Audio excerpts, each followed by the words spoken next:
Hi, good morning పిల్లలు. మనం ఈరోజు మంచి అలవాట్లు చెప్పుకుందామా? ఈరోజు మనం మంచి అలవాట్లు నిన్న ఏం చెప్పుకున్నాము? అన్నం ఒకటేనా, ఇంకా ఏమన్నా తినాలా?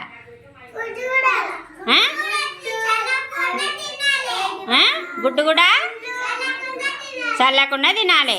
అన్నం ఏవైనా సరే మనము కింద పడకుండా తినాలి కదా. తిన్నామా మరి? మనము మంచిగా తింటారు అట్లే? ఏం తింటారు? అన్నం ఒకటేనా? అన్నము గుడ్డు ఏదైనా సరే మనము కింద పడకుండా తినాలి. ఇవేంటివి ఇవి చెప్పినవి? మంచి అలవాటు. సరే, గుడ్.